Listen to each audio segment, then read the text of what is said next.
Hi friends, welcome to ethnic food court. നമ്മൾ ഇന്നിവിടെ ചെയ്യാൻ പോകുന്നത് പൊട്ടറ്റോ സ്റ്റൂ ആണ്. ഇത് ഒരുവിധം എല്ലാവർക്കും അറിയാവുന്ന ഒരു ഡിഷാണ്, എങ്കിലും നമ്മളിതിവിടെ കാണിക്കുകയാണ്. ഇതിനു വേണ്ടി എടുത്തു വെച്ചിരിക്കുന്ന ചേരുവകൾ 3 ഉരുളക്കിഴങ്ങ്, ഒരു സവാള ചെറുതായി അരിഞ്ഞത്, അതിനകത്ത് ഒരു ചെറിയ കഷ്ണം ഇഞ്ചിയും പച്ചമുളകും ഒരല്പം വെളുത്തുള്ളിയും കൂടെ അരിഞ്ഞ് ചേർത്തിട്ടുണ്ട്. പിന്നെ കുറച്ച് തേങ്ങാപ്പാൽ, 1-ാം പാലും 2-ാം പാലും എടുത്തു വെച്ചിട്ടുണ്ട്. 1 സ്പൂൺ അരിപ്പൊടി. ഇത്രയുമാണ് ഇവിടെ എടുത്തു വച്ചിരിക്കുന്ന മറ്റു ചേരുവകൾ. നമുക്കിതാദ്യം തന്നെ അടുപ്പത്ത് ഒരു പാത്രം വെച്ച് അത് ചൂടാകുമ്പോൾ അതിൽ വെളിച്ചെണ്ണ ഒഴിച്ച് കടുക്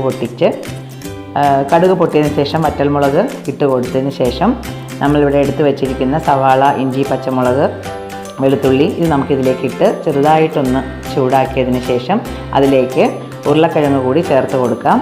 അതൊന്ന് യോജിപ്പിച്ചതിന് ശേഷം ഇതിലേക്ക് നമുക്ക് 2-ാം പാൽ ചേർത്ത് ആവശ്യത്തിന് ഉപ്പും ചേർത്ത് ഒരു 1/2 സ്പൂൺ കുരുമുളക് പൊടി കൂടെ ഞാൻ ഇതിനോട് ചേർക്കുകയാണ്. നമുക്കിത് നല്ലവണ്ണം ഒന്ന് യോജിപ്പിച്ചതിന് ശേഷം ഇത് അടച്ച് വെച്ചൊന്ന് നമുക്കിത് വേവിച്ചെടുക്കണം. ഇവിടെ കറി നല്ലവണ്ണം പാകമായി വെന്ത് യോജിച്ച് വെള്ളമൊക്കെ വറ്റിയിട്ടുണ്ട്. ഇനി നമുക്കിതിലേക്ക് കുറച്ച് ഇരിക്കുന്ന 1-ാം പാലിനെ ചേർത്ത് കൊടുക്കാം. 1-ാം പാൽ ഒഴിച്ചതിന് ശേഷം ഇവിടെ നമ്മൾ 1 സ്പൂൺ അരിപ്പൊടി എടുത്ത് വെച്ചിട്ടുണ്ടായിരുന്നു. ഈ അരിപ്പൊടി അല്പം വെള്ളത്തിൽ കലക്കി നമുക്ക് ഇതിനകത്തേക്ക് ഒഴിച്ചു കൊടുക്കാം. ഈ അരിപ്പൊടി നമ്മൾ ചേർക്കുന്നത് ഇതിന് കൊഴുപ്പ് കിട്ടാൻ വേണ്ടിയാണ്. കാരണം തേങ്ങാപ്പാലിൻ്റെ കട്ടി പോരെങ്കിൽ നമുക്ക് കറി ഒന്ന് നല്ല കുറുകിയ പരുവത്തിൽ കിട്ടാൻ വേണ്ടിയിട്ടാണ് അരിപ്പൊടി ചേർക്കുന്നത്. അഥവാ നമ്മളിനി അപ്പത്തിനുണ്ടാക്കുന്ന കറിയാണെങ്കിൽ ഈ അപ്പത്തിൻ്റെ മാവിനെ ഒരു 2 ടേബിൾ സ്പൂൺ നമ്മളിതിൽ ചേർത്ത് കൊടുത്താൽ മതിയാവും. അത് കറിക്ക് കൂടുതൽ സ്വാദും നല്ല ഒരു കൊഴുത്ത ഒരു പരുവത്തിൽ നമുക്ക് അതിനെ കിട്ടുന്നതിന് വേണ്ടിയിട്ടാണ് അങ്ങനെ ചെയ്യുന്നത്.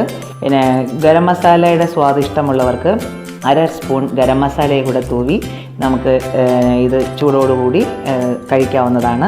നിങ്ങൾക്ക് എല്ലാവർക്കും ഇത് ഇഷ്ടമായി കാണുമെന്ന് വിശ്വസിക്കുന്നു. നിങ്ങളെല്ലാവരും ഇത് ട്രൈ ചെയ്ത് നോക്കണം. മറ്റൊരു വിഭവവുമായി നമുക്ക് വീണ്ടും കാണാം. നന്ദി, നമസ്കാരം.